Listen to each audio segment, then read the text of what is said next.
رجال لا تلهيهم تجارة ولا بيع عن ذكر الله وإقام الصلاة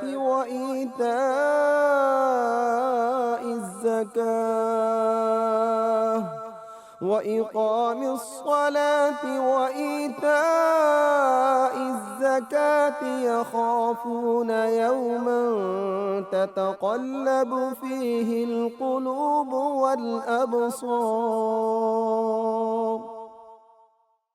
الحمد للہ وکفیٰ وسلام علی عبادہ الذین اصطفیٰ. اعوذ باللہ من الشیطان الرجیم. بسم اللہ الرحمن الرحیم. محترم ناظرین اور سامعین، آپ کو پیغام ٹی وی میں خوش آمدید. آپ کے سامنے تذکرہ چل رہا ہے اللہ کے رسول صلی اللہ علیہ وسلم کے اجل صحابہ کا، ان کی خوبصورت سیرت کا، اور کیسے انہوں نے دین سیکھا، کیسے اللہ اور اس کے رسول اور اس کے دین سے محبت کی، کیسے اس کو پھیلایا، کیسے اپنی زندگیوں کو اس کے مطابق ڈھال دیا، کیسے وہ دوسروں کے لیے نور کی شمع بن گئے. لوگ انہی سے دیکھ دیکھ کے ان کو اللہ کے رسول صلی اللہ علیہ وسلم کے بعد، رحلت کے بعد، وہ طبقہ جو صحابہ کے شاگرد بنے ہیں وہ سارے آتے تھے، تابعین، انہی کو دیکھ دیکھ کے اللہ کے رسول صلی اللہ علیہ وسلم کا دین سیکھتے تھے اور اپنی زندگیوں کو خوبصورت بناتے تھے. انہی کی زندگیوں کو دیکھ کے اور ان کے ذوق کو دیکھ کے انہیں پتہ چلتا تھا کہ اصل روحانی لذتیں کیسی ہوتی ہیں اور حقیقت میں زندگی جو ہے خوبصورت کیسے گزرتی ہے اور کیسے اچھی لگتی ہے. تو یہ ایسے لوگ ہیں. آج ہم جس شخصیت کا ذکر کرنے لگے ہیں وہ بھی اپنی مثال آپ شخصیت ہے. پچھلا تذکرہ حضرت عبداللہ ابن مسعود کا تھا، جو علم میں استاذ تھے لوگوں کے، اللہ کے رسول صلی اللہ علیہ وسلم کے ساتھ رہنے والے تھے. یہ جو ہیں حضرت صہیب بن سنان رومی، یہ بھی اللہ کے رسول صلی اللہ علیہ وسلم کے ساتھ رہنے والے تھے، اصحاب صفہ میں شامل تھے. یہ انہی لوگوں میں سے تھے جو ہمیشہ آپ کے ساتھ رہنا پسند کرتے ہیں، اگرچہ عبداللہ بن مسعود کی طرح یہ نہیں تھا ان کو کہ بھی گھر جب چاہو آ جاؤ. وہ عبداللہ بن مسعود کو یہ فضیلت اللہ نے دی تھی، لیکن صہیب بھی مستقل طور پہ اللہ کے رسول صلی اللہ علیہ وسلم کے ساتھ رہنے والے، ہر مجلس میں سب سے پہلے آگے آنے والے، آگے بیٹھنے والے، انہی لوگوں میں جن کے بارے میں مکے کے رئیسوں کو تکلیف ہوتی تھی کہ یہ چھوٹے چھوٹے لوگ جو ہیں یہ آگے آتے ہیں. صہیب بھی انہی میں تھے. صہیب اگرچہ مکہ میں ان کا کوئی خاندان نہیں تھا، بلکہ مکہ میں وہ غلام کی حیثیت سے آئے تھے اور آ کے فروخت کیا گیا تھا ان کو.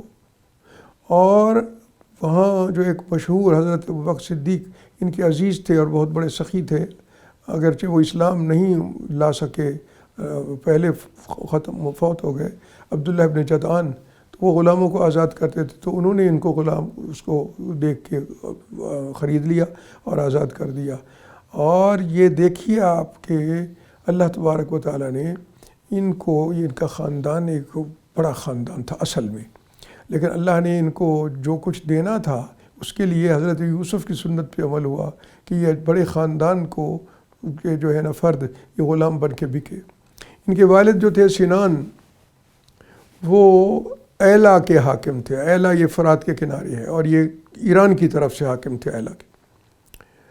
تو یہ ظاہر ہے کہ بھی ساتھ ہی تقریباً رومنوں کی سلطنت لگتی تھی. تو سنان وہاں گورنر تھے اور صہیب ان کا بیٹا تھا. تو ظاہر ہے کہ صہیب کی تربیت جو ہے اس میں سب سے زیادہ اہمیت کس چیز کو تھی؟ لڑائی کیسے کرنی ہے، یعنی فنون سپاہ گری، گھوڑ سواری، تیر اندازی، شمشیر زنی.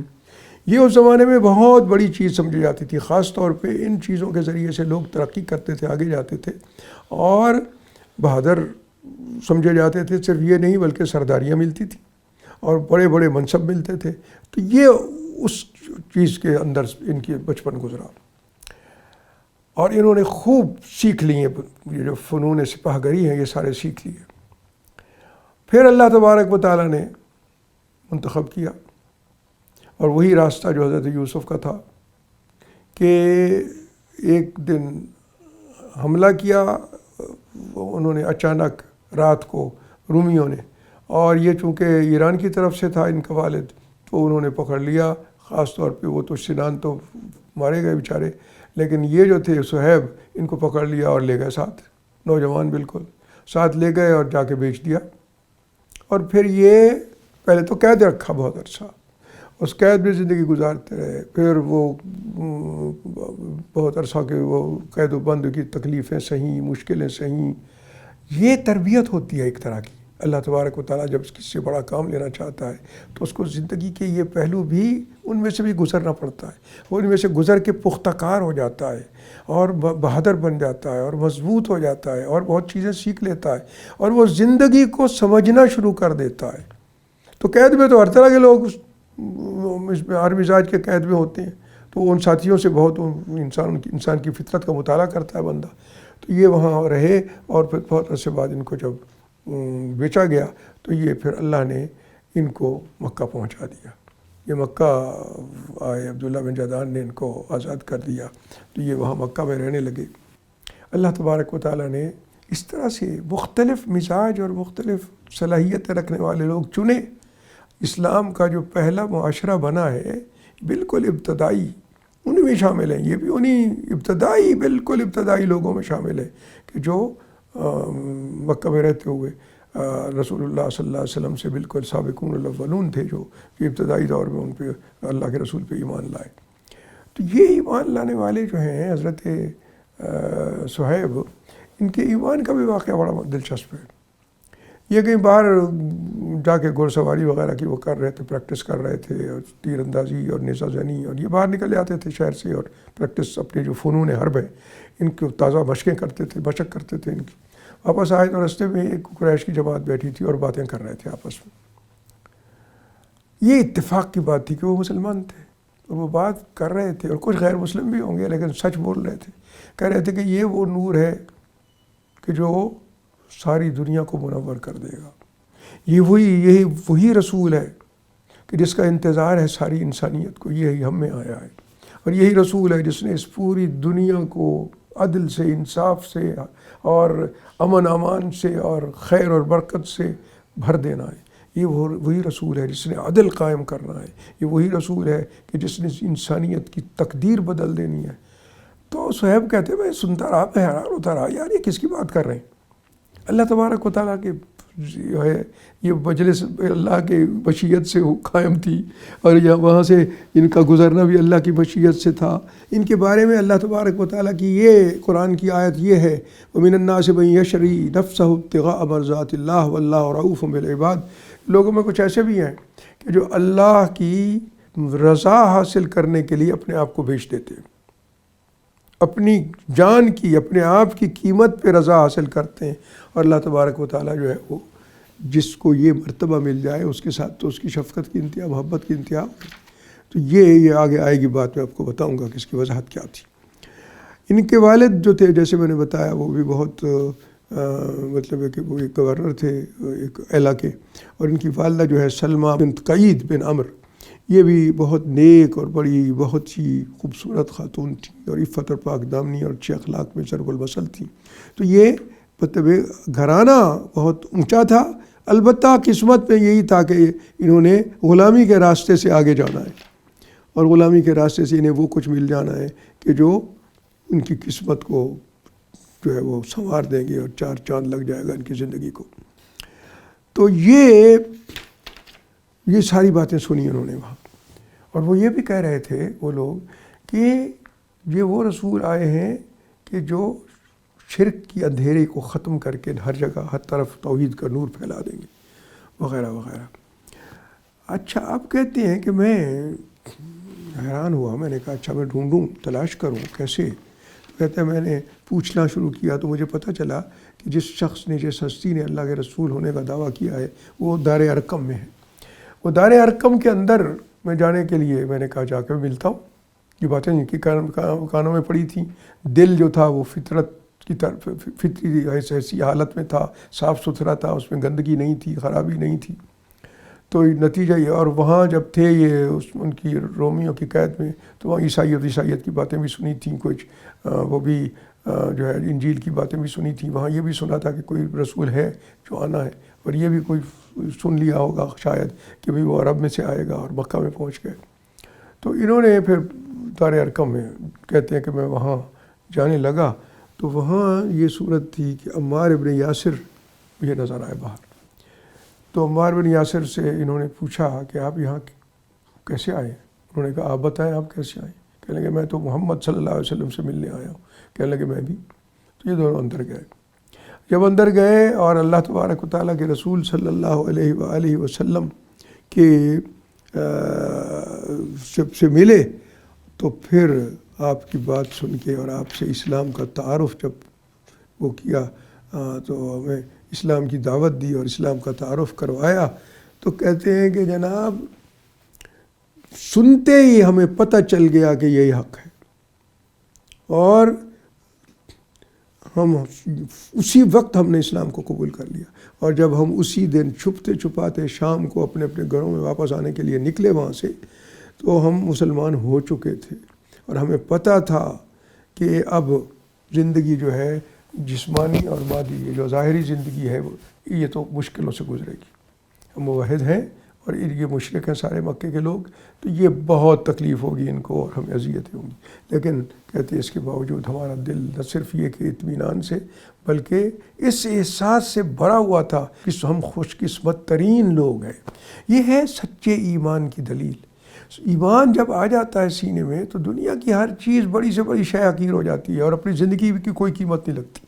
اللہ سے محبت ہی ایسی ہو جاتی ہے۔ اور پھر خاص طور پہ وہ لوگ کہ جو اللہ کے رسول کے ہاتھوں پہ ایمان لے آئے، اللہ کے رسول سے سنا اسلام کیا ہے اور ایمان کیا ہے، اور آپ کے دست مبارک میں ہاتھ دے کے اسلام لے آئے، تو اللہ کے رسول صلی اللہ علیہ وسلم کے ساتھ بھی جو اس طرح سے جو اسلام لایا ہو، تو ظاہر ہے کہ ان کو ایمان کی لذت جو ہے وہ کتنی ملی ہوگی اور کیسی ہوگی۔ تو انہیں پھر یہ بالکل احساس نہ ہوا کہ جناب نہیں یہ وصیتیں ہوں گی ہم کہیں چھپ جائیں، نہیں۔ انہوں نے کہا ہم یہیں رہیں گے، اسی طرح رہیں گے اور اللہ کے دین پہ چلتے رہیں گے، اور جو کچھ ہوتا جائے گا سب کچھ کو سہیں گے۔ اللہ ہمارا والی ہے، وہی ہماری حفاظت کرنے والا، وہی نصرت کرنے والا۔ تو یہ ساری تکلیفیں برداشت کرتے کرتے پھر کوئی ہو گیا کہ اجازت مل گئی کہ آپ جا سکتے ہیں مدینہ، اللہ کے رسول صلی اللہ علیہ وسلم نے کہا۔ تو اب ان کے پاس مال دولت بھی تھا، انہوں نے کمایا تھا، شکار بہت کرتے تھے، اس میں سے آمدنی بھی بیچ بھی دیتے تھے، اس سے آمدنی ہوتی تھی، فنون سپاہ گری وغیرہ بہت جانتے تھے، اس میں مقابلے ہوتے تھے، اس میں انعام جیتتے تھے، کئی چیزیں تھیں جن کی وجہ سے ان کے پاس کافی مال تھا۔ تو انہوں نے، اور بہادر بھی بہت تھے، تو انہوں نے جب دیکھا کہ بھی یہاں اب زندگی مشکل ہوتی جا رہی ہے، اور انہوں نے کہا کہ میں اکیلا رہ گیا تھا تقریباً جو وہاں جو مسلمان، اور سب کی نظریں مجھے پہ تھیں، تو کہنے لگے پھر میں نے ارادہ کر لیا کہ میں نے ہجرت کر لی۔ تو ہجرت کرنے کے لیے انہوں نے سواری کا انتظام کیا، اپنے ہتھیار اٹھائے اور تیر لیے، تلوار گلے میں نہ ڈالی، نیزہ اٹھایا ساتھ، اور رخت سفر باندھ کے گھر سے نکل پڑے۔ جب یہ گئے تو جس راستے سے گزرتے کفر کے کافر سردار جو انہیں روکنے کی کوشش کرتے، ان کو پسند نہیں تھا کہ کوئی اپنی جان چھڑا کے بھاگ جائے، ان کے ظلم و ستم سے نکل جائے۔ تو یہ جو ہے نا وہ فوراً سیدھا نیزہ تان لیتے یا تیر نکال لیتے اور کہتے کہ جس نے اپنے بچوں کو یتیم کروانا ہو آ جائے۔ لوگوں کو پتہ کہ بڑا زبردست تیر انداز ہے اور فنون حرب کا ماہر ہے، تو وہ پھر پیچھے پیچھے ان کے پڑ گئے، بہت سارے لوگ مل کے نا کہ پیچھے پڑ گئے کہ اس کو روکنا ہے۔ اب یہ بڑے تجربہ کار اور دانا انسان تھے، انہوں نے کیا کیا، انہوں نے کہا کہ دیکھو پہلی بات تو یہ ہے، وہ ایک جگہ رک گئے کہ میرے راستے میں نہ آؤ، میں تمہارا کوئی مال تو نہیں لے جا رہا، تو اس لیے تم میرے راستے میں نہ آؤ، چلے جاؤ، ورنہ جب تک میرے پاس آخری تیر ہے میں تیر تمہیں ماروں گا، تمہارے بچوں کو یتیم کروں گا۔ نمبر 2، جب تم قریب آؤ گے تیر ختم ہو جائیں گے تو نیزے سے، جب نیزہ بھی اگر نہ کام کر رہا تو پھر تلوار سے میں آخر وقت تک لڑوں گا، اور پتہ نہیں تم میں سے کتنے میرے ہاتھوں جہنم رسید ہوں گے، تو اس لیے بہتر ہے چلے جاؤ۔ تو لوگ پھر بھی اکٹھے اور ہو گئے، ساتھ اور لوگوں کو ملا دی اور پھر پیچھے چل پڑے۔ تو یہ بڑے تجربہ کار تھے، انہوں نے کہا اچھا دیکھو بات سنو، ایسے کرتے ہیں تو مجھے جانے دو، نہ تمہیں میں ماروں، نہ تم خوار ہو، نہ اپنی زندگی سے ہاتھ دھو، اور نہ ہی میرا راستہ روک سکو، اس لیے مجھے جانے دو، میں نہیں ماروں گا تمہیں اب اگر تم مجھے جانے دو گے، اور ساتھ ہی لالچ دی اور کہا کہ میں اپنا مال تمہیں دے دیتا ہوں، بتا دیتا ہوں میرا مال کہاں ہے، تم جاؤ وہ مال۔ پتہ تھا کہ یہ مال کا سنتے ہی ان کی رال ٹپکے گی اور یہ اس مال کو جب جہاں کا بتاؤں گا یہ وہاں پہنچیں گے فوراً اس کو حاصل کرنے کے لیے اور میں نکل جاؤں گا۔ تو انہوں نے یہی کیا، ان کو اپنے مال کا پتہ بتا دیا اور خود چل پڑے، خود آگے چلے گئے اور وہ مال کے دیوانے جو ہے وہ مال لے کے خوش ہو گئے۔ لیکن آپ دیکھیے کہ اس شخص نے کیا کیا۔ پہلے تو یہ ہے کہ ہجرت کے لیے جان کی پرواہ کیے بغیر سب سے اکٹھا جو جمگھٹا تھا، جتھا بنا ہوا تھا، اس سب سے لڑنے کے لیے تیار تھے۔ اور پھر اللہ نے یہ بات دل میں ڈال دی، کہا تو ظاہر ہے کہ ان سے نجات مل گئی اور مال ان کو دے آئے۔ اور یہ جب پہنچے رسول اللہ صلی اللہ علیہ وسلم کے پاس تو ان کا استقبال حضرت ابو بکر صدیق اور عمر نے کیا، اللہ کے رسول صلی اللہ علیہ وسلم کی جہاں اس وقت قیام پذیر تھے اس سے، اور ان کو کہا کہ مبارک ہو تمہیں، سودا تمہارا بہت بابرکت اور نفع بخش ہے۔ وَمِنَ النَّاسِ مَن يَشْرِي نَفْسَهُ ابْتِغَاءَ مَرْضَاتِ اللَّهِ، لوگوں میں وہ ہیں جو اپنے آپ کو بیچ دیتے ہیں اللہ کی رضا حاصل کرنے کے لیے، اور اللہ اپنے بندوں پہ بہت مہربان ہے۔ تو انہوں نے اللہ کی رضا کے لیے خود کو ہی بیچا تھا، پہلے تو اپنی جان دینے کو تیار تھے اور اس کے بعد اپنا مال سارا دے کے آ گئے اور آ گئے۔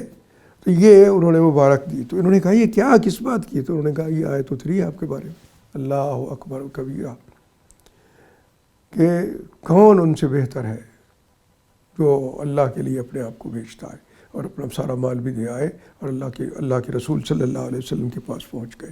اللہ کے رسول صلی اللہ علیہ وسلم کے ساتھ صحبت جو ہے وہ اتنی عزیز تھی ان کو کہ اس کے لیے جان کی بھی پرواہ نہیں تھی اور مال کی بھی پرواہ نہ کی اور آ گئے۔ اللہ اکبر۔ حضرت سعید ابن مسیب جو ہے وہ اس کے راوی ہیں جو میں نے واقعہ آپ کو سنایا ہے۔ تو سید نے ساری تفصیل سے بتائی یہ بات، اور انہوں نے حضرت سعید ابن مسیب پھر یہ باتیں بعد میں بھی بتایا کرتے تھے کہ اس طرح سے خوبصورت ایک بات ایک شخص جو ہے اس نے کس طرح دیکھی، سب کچھ وہ کیا۔ صہیب جب گئے تو راستے میں ان کو آنکھیں ان کی جو ہے وہ ہو گئیں، آشوب چشم میں مبتلا ہو گئیں، آنکھیں آ گئیں۔ تو وہ وہاں گئے تو اللہ کے رسول صلی اللہ علیہ وسلم کی خدمت میں حاضر ہوئے تو رسول اللہ صلی اللہ علیہ وسلم کے سامنے کھجوریں رکھی ہوئی تھی۔ تو آپ نے بھی آپ جا کے صحابہ بھی مطلب حضرت عمر اور حضرت ابوبکر بھی کھا رہے تھے تو آپ بھی شریک ہو گئے۔ تو حضرت عمر نے مذاق کیا اور کہنے لگے اللہ کے رسول دیکھیے صہیب کی آنکھیں آئی ہوئی ہیں، آشوب چشم میں مبتلا اور کھجور کھا رہے ہیں۔ تو یہ بڑے خوبصورت بات کرنے والے تھے، کہنے لگے میری ایک آنکھ جو ہے نا وہ زیادہ خراب ہے، ایک بڑا بہتر ہے، تو اس کا ایک کونا جو ہے وہ ٹھیک ہے، وہیں سے دیکھ کے کھا رہا ہوں۔ تو انہوں نے پھر وہ شکوہ کیا کہ آپ مجھے لے کے کیوں نہیں آئے ابوبکر صدیق سے اور حضرت ابوبکر صدیق سے کہ آپ مجھے ساتھ لے کے کیوں نہیں آئے؟ تو ابوبکر صدیق رضی اللہ تعالیٰ عنہ نے کہا نہیں کہ اب کیا چھوڑ کے آ گئے۔ تو رسول اللہ صلی اللہ علیہ وسلم سے بھی کہا کہ آپ کے جانے کے بعد قریش نے مجھے قید کر دیا تھا، اب میں اپنے آپ کو اپنے گھر والوں کو مال کے عوض خرید کے لایا ہوں۔ یہ سن کر رسول اللہ صلی اللہ علیہ وسلم نے فرمایا رب حل بے اور رب حل بے، تیری یہ جو بے ہے، یہ خرید و فروخت، یہ تجارت جو ہے یہ بڑی نفع بخش ہے۔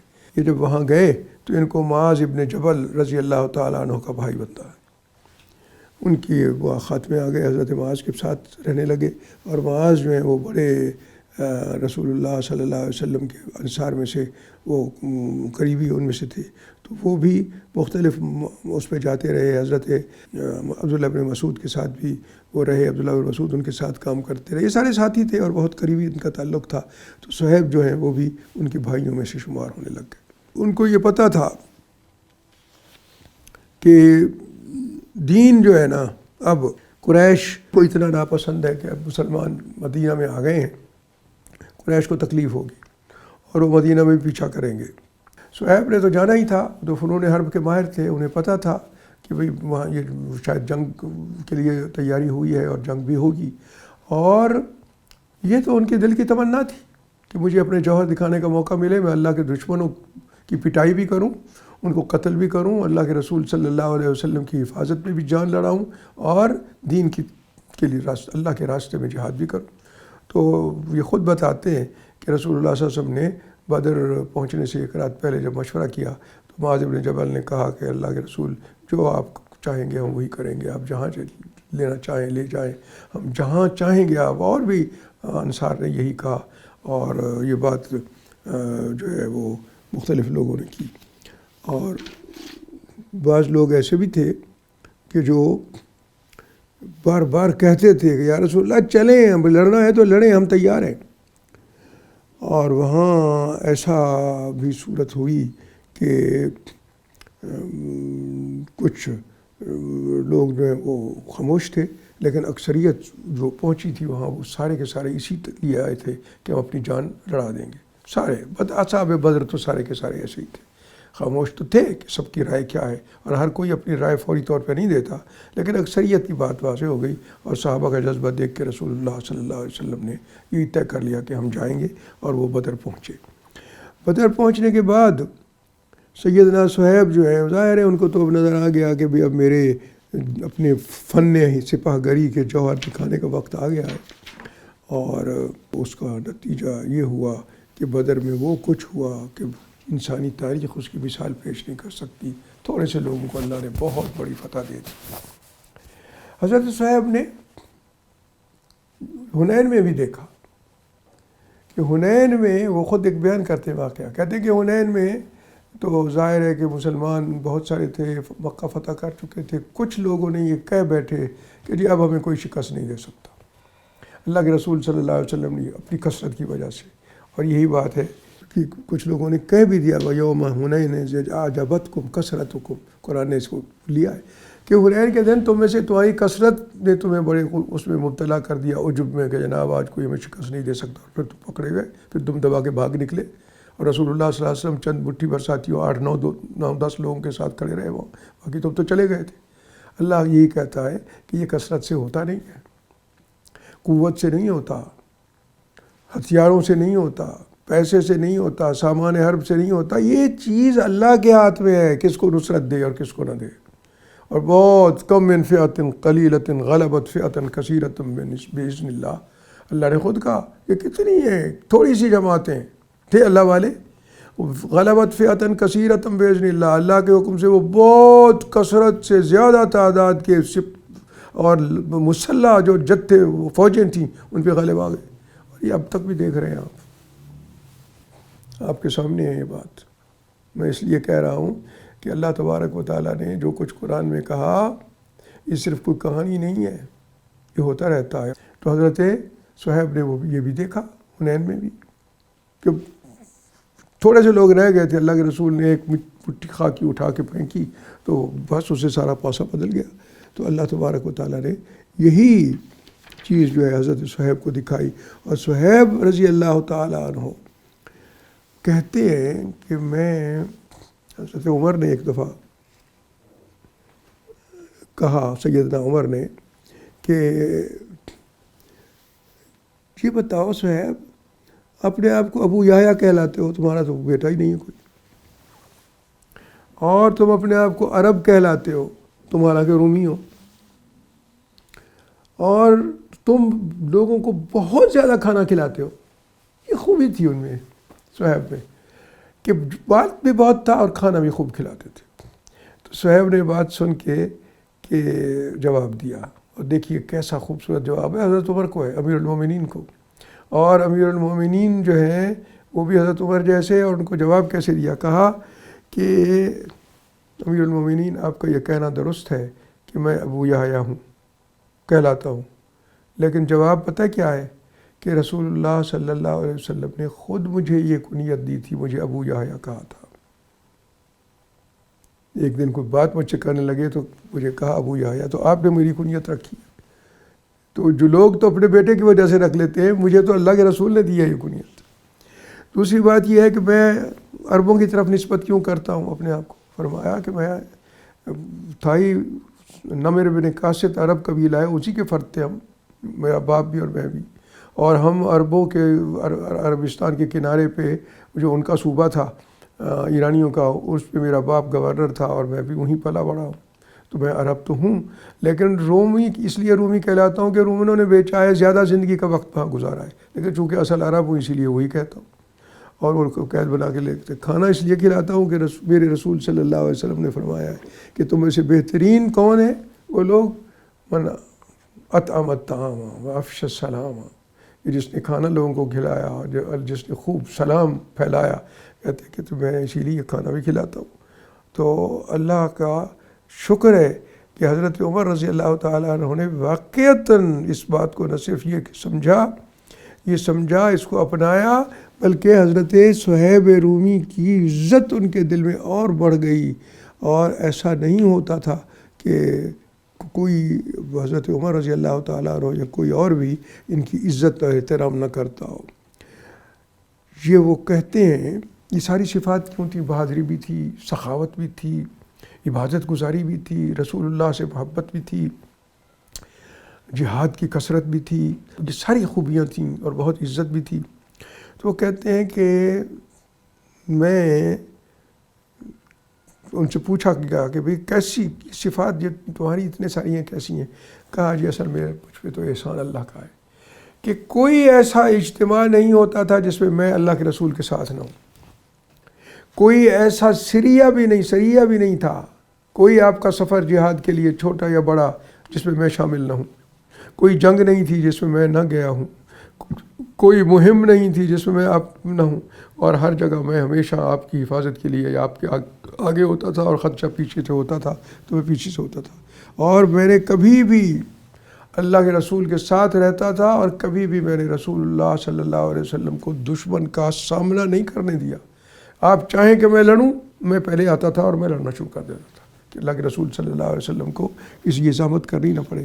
آپ مجھے دیکھیے کہ کوئی تو دنیا کے فنون حرب کا سب سے بڑا ماہر، کوئی اتنا بڑا ماہر، اتنا قسمت کا دھنی ہو سکتا ہے کہ اس نے پوری جو کچھ سکھایا اللہ نے اس کو بچپن میں ایک گورنر کے بیٹے اور بیٹے کی حیثیت سے سارا کا سارا اس نے لا کے اللہ کے رسول صلی اللہ علیہ وسلم کی ذات پہ نچھاور کر دیا کہ میں اللہ کے رسول کی حفاظت کے لیے ہوں، اور یہی ہے اصل شے، اور یہی ہے جو میں اس کو وہ کرتا ہوں، جس پہ میں فخر کرتا ہوں، جس میں میں نے زندگی گزار دی، تو زندگی اسی پہ گزار دی زندگی۔ تو ایک دفعہ جب وہ حنین کا موقع تھا تو انہوں نے دیکھا کہ اللہ کے رسول صلی اللہ علیہ وسلم کے ہونٹ ہل رہے۔ رسول اللہ صلی اللہ علیہ وسلم کی خدمت میں حاضر ہو گئے، آگے یا رسول اللہ آپ نے کبھی ایسے پہلے تو نہیں کیا، میں نے نہیں دیکھا کہ آپ کے ہونٹ ہل رہے ہو اور آپ کچھ فرما رہے ہو۔ تو رسول اللہ صلی اللہ علیہ وسلم نے انہوں نے یہ دیکھتے رہے پہلے، پھر صبح کی نماز کے بعد اللہ کے رسول کے پاس آ گئے۔ تو رسول اللہ صلی اللہ علیہ وسلم نے فرمایا کہ مجھ سے پہلے ایک نبی گزرے، انہیں اپنی امت کی کثرت پہ فخر ہو گیا تھا، تو اس فخر کی وجہ سے اللہ نے کہا کہ اپنے نبی کی طرف وحی کی کہ بتائیں امت کو کہ کیا پسند کرتے ہیں، موت پسند کرتے ہیں، دشمن پسند کرتے ہیں کہ بھوک پسند کرتے ہیں۔ تو انہوں نے کہا کہ جی ہمیں جو ہے نا وہ کہنے لگے کہ ہم بھوک برداشت نہیں کر سکتے، نہ ہی دشمن کا مقابلہ کر سکتے، تو پھر مر جاؤ، ہمیں موت دے دی جائے، انہوں نے خود کہا۔ تو رسول اللہ صلی اللہ علیہ وسلم نے فرمایا کہ اس ایک دن میں پھر 70,000 آدمی مر گیا ان میں سے۔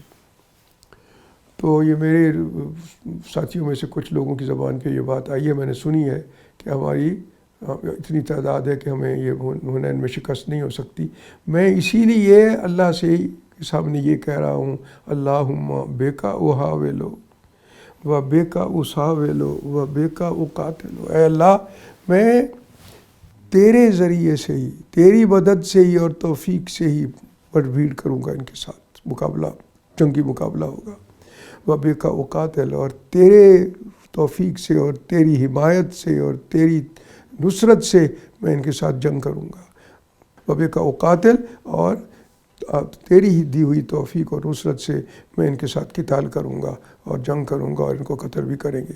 تو یہ وہ بات ہے جو میں کہہ رہا ہوں، تاکہ اللہ تبارک و تعالی ہمیں ہماری اس جو بعض لوگوں نے ہم میں سے کچھ بات ان کی منہ سے نکل گئی ہے، اللہ تبارک و تعالی ان کی اس منہ سے نکلی ہوئی بات جو ہے وہ اس کا ان کو نقصان نہ ہو۔ تو آپ یہ دیکھیے کہ حضرت صہیب رومی جو ہیں انہوں نے کیسی خوبصورت زندگی گزار دی اور کیسی انہوں نے اپنے جو کچھ سیکھا تھا اللہ نے ان کو عطا کیا تھا، انہوں نے ہر اس کو کیسے استعمال کیا اور کس انداز میں انہوں نے ہمیشہ اسلام کے غلبے کے لیے جنگیں کی، جہاد کیا، باتیں کیں، تبلیغ کی اور لوگوں کو اسلام پہ پکا رکھنے کے لیے ان کی خدمتیں کی، کھانے کھلائے، ان کی سخاوتیں کیں، ان کے کام آئے، ان کی حفاظتیں کیں۔ اللہ تبارک و تعالیٰ کی یہ ایک خوبصورت بندہ اللہ کے رسول صلی اللہ علیہ وسلم کے بالکل ابتدائی سابقین الاولین میں سے، کہ جس کو اللہ نے پسند فرمایا تو پھر گورنر کے بیٹے سے قیدی بنایا اور قیدی سے بنا کے اس کے بعد بیچا اور بیچنے کے بعد اللہ کے رسول کے اولین صحابہ میں سے شامل کر دیا۔ اور یہ اتنا بڑی فضیلت ہے، اتنی بڑی فضیلت ہے کہ جس پہ کوئی بھی جتنا فخر کرے کم ہے، اور یہ اللہ تبارک و تعالیٰ کے لیے اللہ کے سامنے سرخ روئی جو ہے وہ اس سے ایسی ہی ملتی ہے کہ جیسی ان حضرات کو ہوئی۔ اللہ تبارک و تعالیٰ نے ان سے کام لیا، ان کی عزت بنی، لوگوں نے ان کے حق میں گواہیاں دیں، لوگوں میں ان کی عزت ہونے کے علاوہ محبت بھی ان کے ساتھ بہت کی، اور یہ اللہ کے رسول صلی اللہ علیہ وسلم کے صحابہ میں سے اپنی طرح کے ایک اور نمایاں اور خوبصورت شخصیت ہے جس نے اسلام کی خدمت میں ساری زندگی لگا دی اور خوبصورت سودا کیا اپنی جان کا، اپنے مال کا، اور دین کو حاصل کیا، اللہ کی رضا حاصل کی۔ اللہ تبارک و تعالی ہمیں ان کے نقش قدم پہ چلنے کی توفیق عطا فرمائے، اسلام سے اور اللہ کے رسول سے جیسی محبت ان کو تھی وہی ویسی ہمیں بھی عطا کرے، اور ہمیں بھی توفیق دے کہ جو صلاحیت اللہ نے ہمیں دی ہے اور جو تجربے زندگی میں دیے ہیں ہم سارے کے سارے اللہ کے دین کے لیے، نصرت کے لیے اور اعلاء کلمت اللہ کے لیے استعمال کریں۔ اللہ تبارک و تعالی ہمیں اس کی توفیق عطا فرمائے۔ وآخر دعوانا الحمدللہ رب العالمین۔ رجال لا تلهيهم تجارة ولا بيع عن ذكر الله وإقام الصلاة وإيتاء الزكاة يخافون يوما